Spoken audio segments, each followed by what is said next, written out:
The purpose of this video is to cover some of the more significant improvements in the latest release of Civil 3D, which is version 2012. What I've tried to do is to break up the content of this presentation into two topics, which are first, design functionality improvements, meaning those pertaining to actual design production processes in Civil 3D, and second, software functionality improvements, meaning those pertaining to the administration of the software, typically in the area of standardization. So jumping right into it, what we'll be looking at first are the design functionality improvements. Now for the most part, the improvements are in the realm of corridor design, and the reason for this is likely by virtue of the different design elements corridors draw from, such as alignments, profiles, and sections. That said, let's look at alignments, where we'll find improvements essentially pertaining to display and layout functions. The first thing we'll look at are some of the new alignment property settings.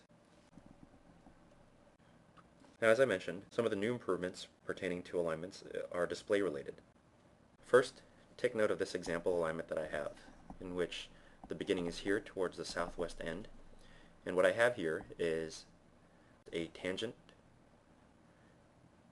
thence into a curve, and thence into a reverse curve, and finally through a compound curve.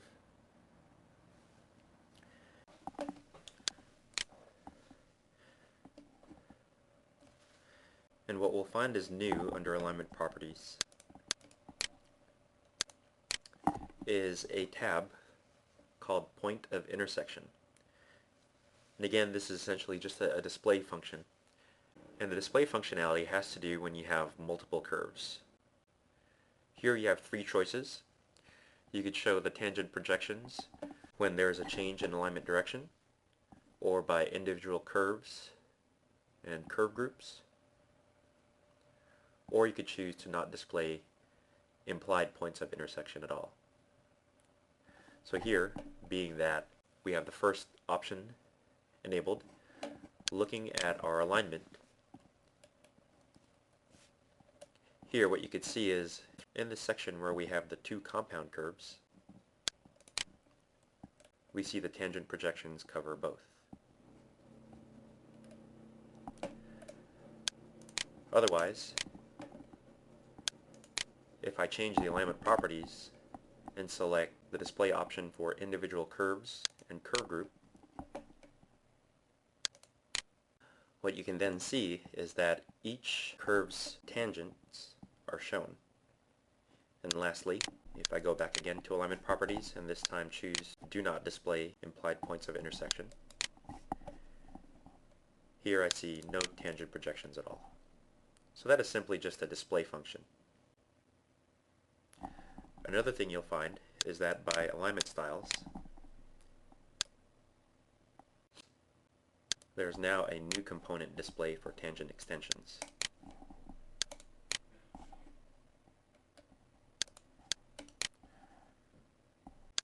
Here, if I go back to alignment properties and I show extensions by individual curves and group, I can see the tangent extensions for each curve. Next, what we're going to look at here are layout or design related improvements with respect to the use of alignment geometry constraints. We can see that there are settings pertaining to this, also under alignment properties. And again, here what we find is a new tab under alignment properties called Constraint Editing. Under these alignment properties, there are two options. There's a setting to always perform implied tangency constraint swapping, and also a setting to lock all parameter constraints. And essentially what this has to do with is looking at the alignment grid view. I'm going to bring it up here through Edit Alignment Geometry and looking at the alignment grid view. Those settings we just looked at under alignment properties have to do with these three new columns under the alignment grid view. You see here there is a column for tangency constraint, parameter constraint locking, and parameter constraint. And so in this particular example, the alignment that we have was created from a polyline through which the geometry of a tangent into a curve, into a reverse curve, into a compound curve was drawn. By virtue of that method, Civil 3D assumed that each of the lines and curves I created are all fixed, meaning they're not constrained by any particular setting or by one another. And what you could do here now is that even though you might have initially created an alignment in such a way what I can do is on the second curve, I can tell it to be constrained to the previous line. This I can do by choosing Constrained by Previous. And once I set that constraint, then the parameter constraint that results is that the first curve is now assumed to be a curve tangent to the line by a radius and through a point. I can then go through and further establish additional constraints, like for example the second curve, which is the reverse curve. I can change the constraint here and tell it to be constrained to the first curve, the one that I just changed. And then the compound curve, I can then again ensure tangency by constraining it to the previous curve. Now, if the parameter constraint that I used does not suit my needs, what I can do here is under parameter lock constraint, I can change it. For example, if I unlock this, notice that now the parameter constraint can be established by another means. Instead of doing by a radius and through point, I could do it by the constraint of a through point holding the end, pass through direction, or radius and length. So essentially what we're doing here is that looking at, let's say, alignment geometry layout tools, what I'm doing is I'm basically changing the constraints to the various types of curves and lines that can be created. If I've established the type of parameter constraint that I want, I can then come back in here and I can lock this back up. So these are the additional layout tools you now have with alignments.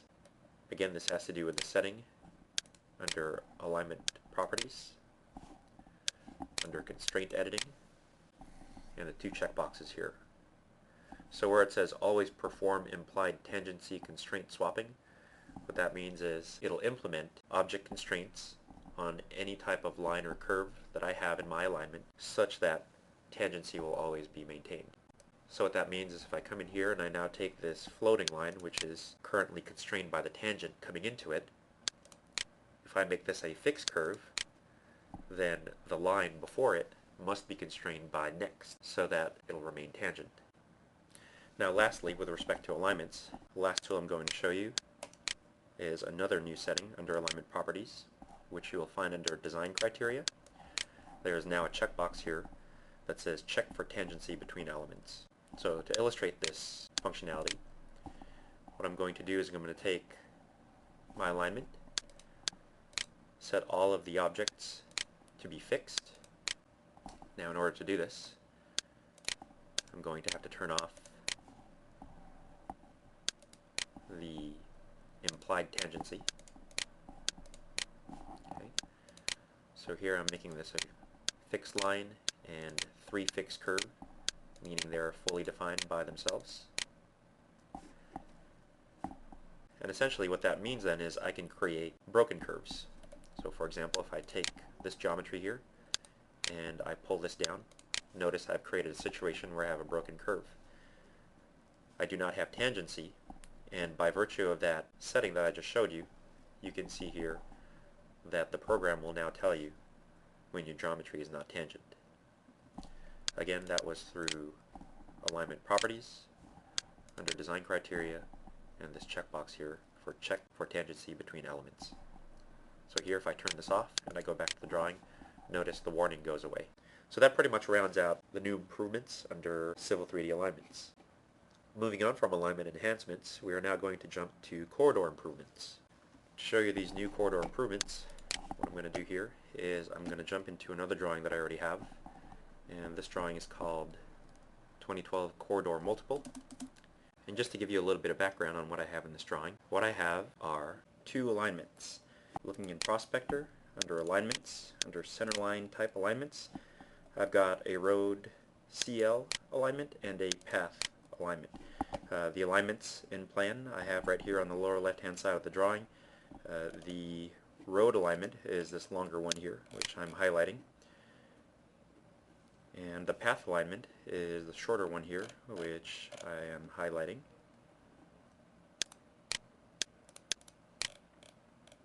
Okay. Essentially the path alignment starts, maybe a third of the way through the road alignment. It starts on the left side and then it crosses over onto the right side of the roadway and then follows along the roadway towards its end. With respect to these two alignments, I have them within the vicinity of a topographic surface. So if I look under surfaces, I've got a surface here called EX ground, and showing you briefly what the surface looks like. Okay, here is the surface. What I've done with these two alignments over the surface is I've created surface profiles, and I've also created design profiles. This is all in preparation for leading up to the corridor demonstration that I'm going to do. And looking at the assemblies for the roadway and the path, I've got several here, and I won't really get into too much detail about them, but essentially the road assembly looks like a roadway, and the path assembly looks like a path. And so again, what we're getting into here are the new improvements under Civil 3D corridors. Now the significant corridor design improvements are in the area of the section editor. Okay, so if I take the road corridor, for example, and bring up the section editor. Now, to call these improvements strictly section editor improvements is somewhat of a misnomer, because as you can see, what they've essentially done is to merge to some degree the various aspects of corridor design into one interface. So you might call this the section viewing and corridor editing enhancements. And what we see in this new multi-viewport configuration is the plan design, okay, right here on the lower left, the profile design on the lower right, and the section view up above. Here I'm going to reduce the toolspace prospector view just to show a little bit more. And with respect to the section editor, and now your ability to look at the section and the plan and the profile, you do have control in establishing what options you have. You can do this through the viewport configuration button here under section editor. And as you'll note, you can have up to 3 viewports configured, and again, any of these viewports could show anywhere from the plan to the profile to the cross-section view. Okay. Note also that each view gives full access to the design component therein for editing. For example, when I'm in the plan view, I can come in here, and if I were to select the corridor, you see here I have the corridor ribbon through which I can modify that corridor.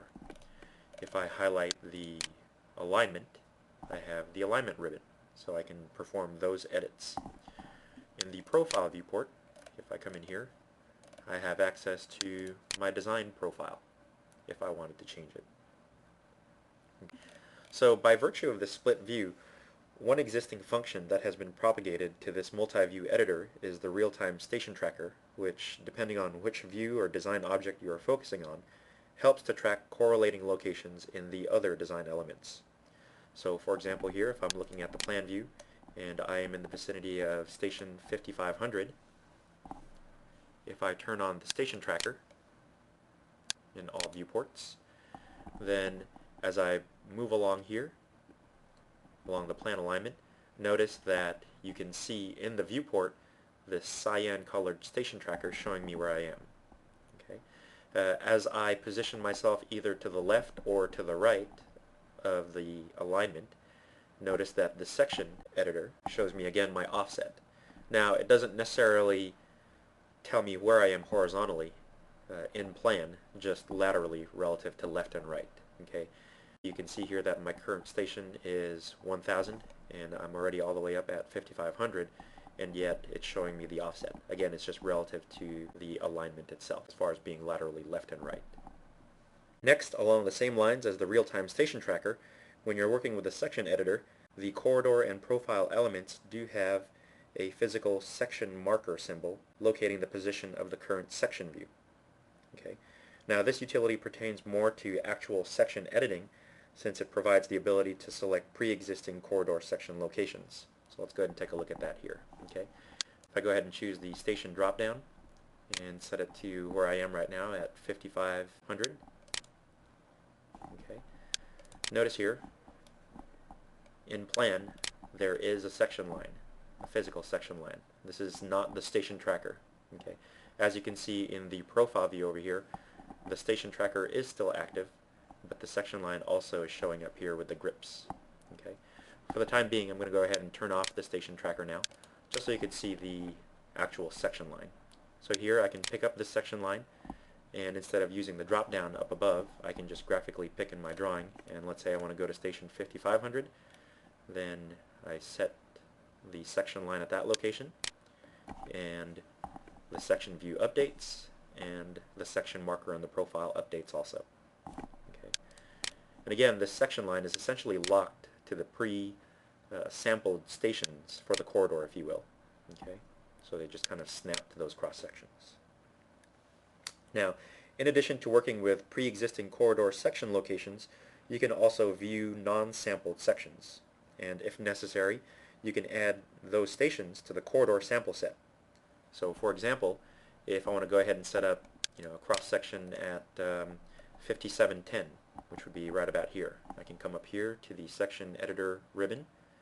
I can tell it specify my own station, and I can pick graphically, or I can type in 5710. Okay. This now shows me the cross section at 5710. I see the section line at 5710 in plan. And again, if I now want to make this part of my sample set for the corridor, I can come up here and I can tell it to save intermediate station. Now before I click on save intermediate station, what you'll see is that any non-sampled stations that you set up on will have this little asterisk. Okay, that's just indicating that it's not part of the corridor sampling. Okay. Once I click on the save intermediate station, the asterisk next to that station goes away. And if you note here, if I move this section line off, if I drop it back to 5700, now I see that I do have a section dropped in at 5710. Next, a new function within the section editor is the ability to filter station selection. You can filter by all corridor stations, which would be this first button here. You can filter by only region stations, meaning where existing regions exist. So for example, here in this corridor, you can see that I don't have a fully defined corridor along the entire length of the alignment. My corridor actually spans just from 5500 to 9700. So if I change my filtering for stations here to region stations only, then this list should reflect that. And sure enough it does. It goes from 5500 down to 9700. In contrast to that, you can also look at non-region stations, and you can also look at stations where overrides have been implemented on a station-by-station basis. Next, another new feature under Section Editor is the ability to add region. This is essentially a carryover from the ability to add region while looking at the corridor object. Okay, highlighting the corridor object, if I look under corridor roadway, again here is the option to add region, and it is essentially the same as the add region under the section editor. Also, we see a new option for change assembly under the section editor. This will actually do its best to retain pre-existing target specifications based on how well the new sub-assemblies correlate to the old one. However, when you change assemblies, override settings will be reset. So to demonstrate this, let's say from station 9700, looking at my corridor properties, ending at station 9700, the assembly that was in use is this one here called road, no sidewalk, left day, right day. If I go ahead and change back to an earlier subassembly that I was using, which is the full road, okay, so what I'm going to do here is come into the drawing, and under the section editor I'm going to add a region, and here I'm just going to start at where I left off at 9700, and I'm going to create a new region all the way to the end of the alignment. And for this last region that I have, I'm going to implement the full road. I'm going to click OK. I'm going to set my surface target. Here we now see the corridor applied. So that was adding a new region. And now if let's say I want to change the assembly, if I had made a mistake, if I was not supposed to use the full road. So what I'm going to do next is to demonstrate the change assembly command. And first I'm going to set up on a station within the reach of the region that I just added. So let's say 119.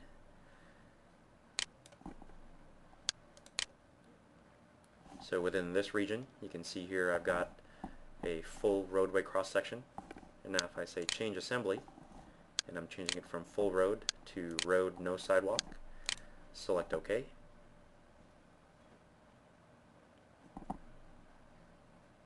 And what you see here is the cross-section at this region changes. The corridor is updated. If you look closely, you will see that the daylighting is still in place even though we have swapped from one assembly to another. And to finally verify this one more way, I'm going to look at the corridor properties. And here is the latest region that I added. And initially it had the full road assembly, and now it has the road no sidewalk. Okay, next up, a new feature, still in the section view editor, is the ability to display corridors with multiple baselines or even multiple corridors in one section editor view. For example, looking at the plan drawing here, if I look at the road center lines cross section at station 9200, here I'm going to change to that station, 9200. Looking at the section view, if I zoom out far enough, what I can see here is some of the elements from the adjacent corridor for the path. Notice that in this case, all I'm looking at here in this particular section is the top surface of the path corridor. As you can see, because these are two different corridors, there are certain limitations in this new ability to show multiple corridors or multiple baselines in your section editor. When you have two distinct corridors or multiple distinct corridors, you cannot see adjacent corridor objects. Here all we can see from the path corridor is just the top surface that's been created from it. To continue illustrating this function, what I'm doing here is I'm switching over to another drawing where it looks like we have the same exact design, but the main difference is that in this drawing, both of what were previously separate corridors are in the same corridor. So the roadway corridor, or what was previously the roadway corridor, and the path corridor are now two baselines in one corridor. We can look at this through Prospector. Under corridors, here is now one corridor called road. And looking at the properties, again I've got two baselines. So I've combined the road corridor previously in the other drawing and the path corridor into the same corridor. So one corridor with two baselines. And in this example, when you have a single corridor with multiple baselines and you look at the section editor, what you'll find is that when we look at that same station we were at before on the road CL baseline at station 9200,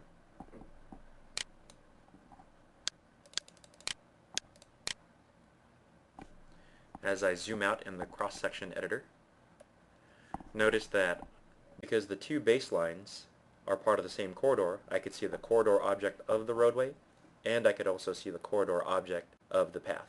There are certain limitations though. Here, even though we can see two corridor baselines in the same cross-section, this only works when the paths are parallel to one another, such as again at this station here. Here I've just set up the roadway alignment and the path alignment to be parallel with one another. If I look here at, let's say, station 6000, where I can see that the roadway alignment is not parallel to the path alignment, in viewing this cross-section at 6000, in zooming out, you'll notice that my ability to see things like the daylight slopes is limited. I can see the corridor object, but I don't see the daylight slopes. So what we see here with the limitations is that when multiple baselines are not parallel to one another, we can see the corridor shapes, but we cannot see the corridor links, such as daylight links. There are certain workarounds though. For example, if you were to create a surface, a corridor surface, then the section editor would be able to see those daylight. Now along the same lines of new features of what you can see in your section editor, you can look under Display Objects, and you will find that not only will you be able to now see corridor objects and surfaces in your section editor, but you can actually see point groups, you can see parcels, grading objects, additional alignments, you can look at profiles, pipes, structures, etc. And you have the ability to change and choose which of these features you want to see in your section editor. Now these new features that we just went over, in terms of our ability to see multiple corridors or multiple baselines in the section view editor, also translate to your section sampling and your plots. Likewise, the same limitations that we've kind of talked about in terms of not being able to see certain corridor features when baselines are not parallel with one another, those also affect your corridor section sampling and your plots. Moving on, another new improvement in Civil 3D is in the area of labels. Here, it's particularly dealing with what are called unanchored labels. So an example of an unanchored label would be like a station and offset label. Here what we have is the roadway alignment that had already been defined. So here if I go and create a station and offset label for this alignment, and it's going to be station offset fixed point, let's say, and I add it just somewhere here. So one of the new improvements with respect to what are called unanchored labels such as this is that you can actually rotate them. We can do this via grip editing. If I put my cursor inside the label locations grip, I get a pop-up menu and I can choose rotate label and marker. And here I can assign any rotation that I so please. I no longer have to set up a style that has a rotation to it. Another example, I know that we're in the vicinity of the topographic surface here, so I'm going to turn it on. And if I look at existing ground, set it to contours 5 and 25 background. So here's the topography. And let's say I add just a spot label. So here I'm going to create a surface label, spot elevation. And let's say insert several labels here. And again, these are unanchored labels. In contrast, I guess an anchored label would be something like an alignment station label along the object. Okay, but again here with unanchored labels, put your cursor inside the label location grip. You'll have a pop-up menu, and you can rotate the label and marker, or also just the marker itself if you so choose. Here I'm going to rotate the label and the marker, and there we go. I can individually implement rotation to unanchored labels. Lastly, in terms of design functionality improvements in Civil 3D, there is a new object that I'd like to discuss called a catchment object. I can see it here under Prospector and under Catchments. Catchments are kind of almost like parcels, if you will, where you can basically define an area, and the program will provide information such as what the catchment area is, what the runoff coefficient is. So just to do a really quick sample here, let's say that if I'm doing a design and the design is going to produce a subshed area, let's say of this shape here, I can define such an area as a catchment area by coming here, create catchment group. That's just like a group holder, so I could call this proposed. And under the proposed catchment group, I can create a new catchment from an object, selecting the closed polyline that I just drew. I can give the catchment an ID. Let's say if I was to correlate this with an inlet for a proposed pipe network structure, I'm going to call this DI1.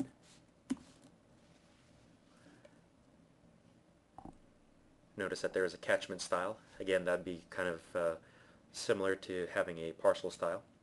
You can label your catchments, you can designate a runoff coefficient, and actually coming back here, you could even reference a pipe network structure. Once I click OK, that creates the catchment object. I can see here that it labels it.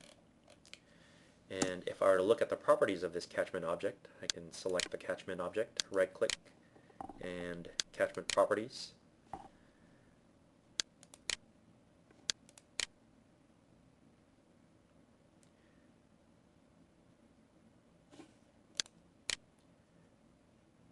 And having a catchment defined, I can come back in here. I can see it under Prospector, and I could do things like right-click, and I could actually establish a flow path also. And what that's going to do is it could actually give you the ability to determine that catchment's time of concentration for your hydraulic or hydrologic calculations. If you were to draw your own flow path in, you could do it from an object, or if you had a surface built, you could actually create a flow path from a surface, which is similar to the water drop functionality. So just in a brief nutshell, that is the new Civil 3D object known as catchments.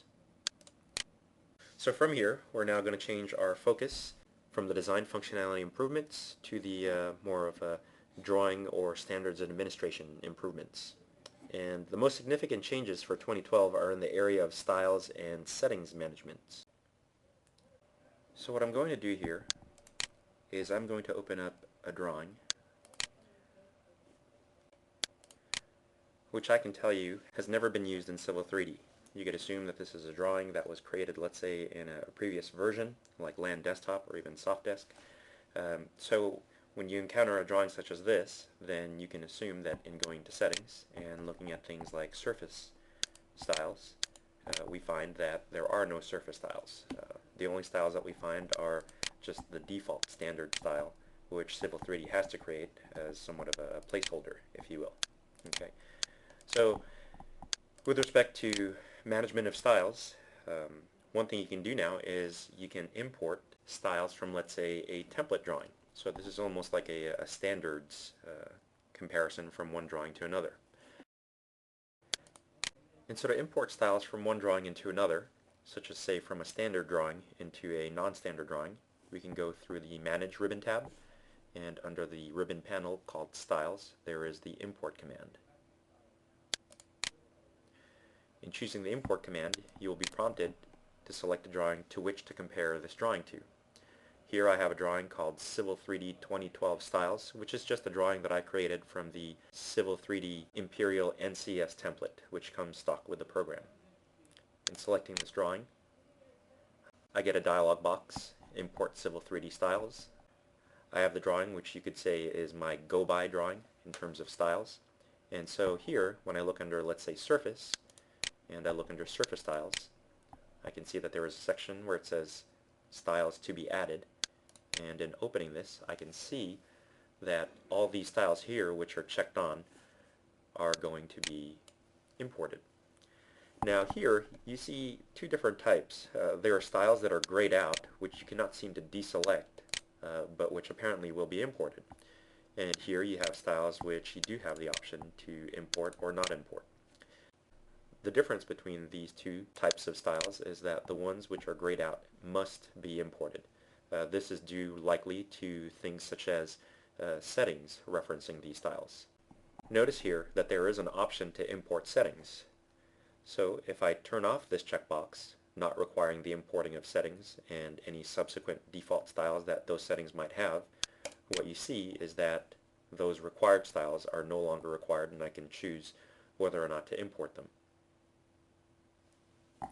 Now, because this drawing that I'm in, called eTopo, is not a Civil 3D drawing, has never seen Civil 3D, if you will, and has no styles, then for the most part, comparing this drawing to a Civil 3D drawing that has standard styles and settings will most likely mean that everything here that's going to be done, as far as this import process goes, is going to be an addition of styles and settings. In a moment, though, we will look at some of these other settings. So here I'm going to go ahead and turn on the import settings, and I will proceed with importing. And I get a message: you are about to import styles from another drawing. Duplicate styles may be overridden. Do I wish to continue? I'm going to click OK.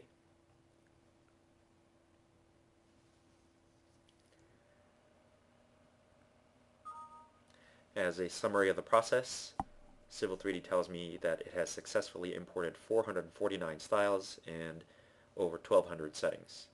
4 styles were also imported as a result of being referenced, and 0 styles were deleted. If I go ahead and click OK, and now under the drawing eTopo, if I go to Settings and I go to Surface Styles, now I have a much more robust collection of styles, if you will. Now, what if I take a style, such as, let's say, the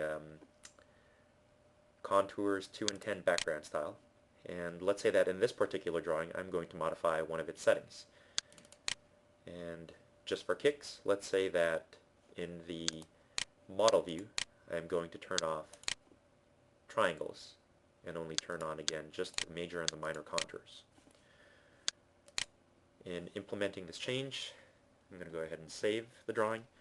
And now if I say import again, and I choose the same drawing to compare it to, the Civil 3D C3D 2012 Styles drawing, what I see now is that there are no discrepancies, if you will, from one drawing into another. But if I go into Surfaces, under Surface Styles, notice here I have 2 new options which we haven't talked about before. When you see this warning shield, it essentially means that this style exists in this drawing, and in the standard drawing it's being compared to, if you will, and there is a difference. If I turn this checkbox on, then the Civil 3D 2012 Styles drawing will overwrite the settings in this eTopo drawing, thereby defaulting it back to the default settings, if you will. When you see the checkbox, or I'm sorry, when you see the icon for the X, meaning that there is a conflict, essentially what that means is that this style does not exist in the standard drawing that it's being compared to, and so therefore if you don't want it to exist here because it might potentially be a non-standard style, then you can check this on and it will essentially do what's like a purge and remove that style. So I click OK here.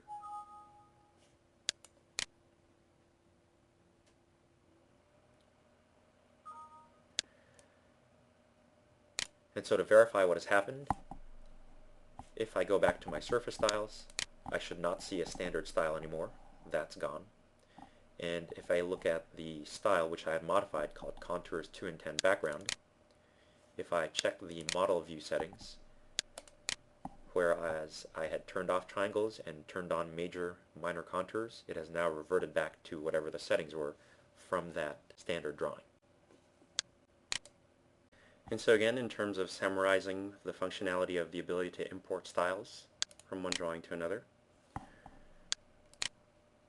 what we have here are basically 3 categories by which you can manage your styles with the import process. You can delete styles which exist in the current drawing but do not exist in, let's say, your standards comparison drawing.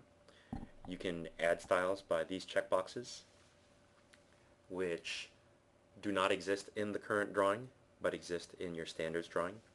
And you can overwrite styles which exist in both drawings but are in conflict with one another. This first series of checkboxes here would simply turn on every available checkbox that can be turned on, or turn off each available box.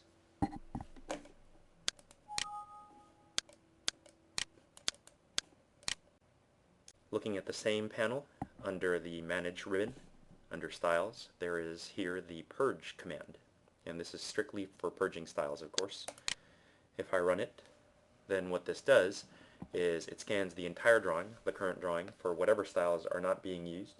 And this would either be styles that are not used by objects in the drawing, or styles that are not used by settings in the drawings. In looking at what styles can be purged here, notice that Civil 3D is fairly detailed in terms of where all these different styles are located and what they are used for. I get a summary down at the bottom, and if I were to click OK, then you can see here, for example, under Surface Styles, that only these 2 styles remain. To further demonstrate some additional styles functionality in Civil 3D 2012, I'm going to switch back to the corridor drawing. And here, getting into the drawing settings, looking at, let's say, alignments, If you recall, I have two alignments here. I have the roadway alignment and I have the path alignment. If I go into, let's say, alignment styles, and in this case I know that the drawing objects for the two alignments use the proposed style. Here I could verify this by selecting the alignment object, looking at alignment properties, and under information I see that the object style is proposed. So the functionality that I want to show you is when you right click on a particular style, there are two new options here for find references and for replace with. If I choose find references, what this does is it tells me where in the drawing this alignment style is used. It tells me both at an object level where it is in use, and it also tells me with respect to settings where this style is being referenced. So apparently under drawing settings, under alignment feature settings, this style is being referenced, and also under corridor. Actually, I was mistaken because I would have expected to see the path alignment in here also. And so if I were to go check that alignment,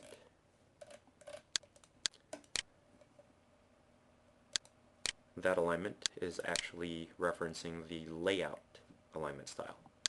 So I can check that also and just verify that here.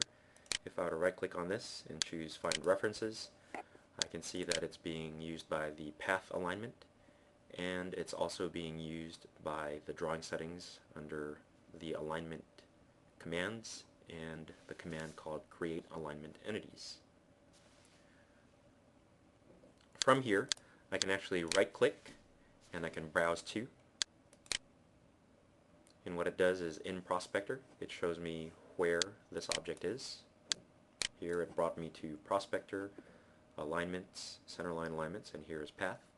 I can right click back in the Find References dialog box, and I could also choose Replace With. And so what this is essentially doing is swapping one style for another. Going back to the settings for this drawing and looking at the alignment styles again, going back to, let's say, proposed, if I right click on it, there is also replace with here. Now the difference with this is that if I choose replace with here, it replaces every instance of where this style is used, either at an object setting or at a style setting. If instead I use the one under find references and I choose replace with here, then it's only replacing this one instance of what I right click inside this find reference dialog. This concludes this presentation on the new features in Civil 3D 2012. Thank you.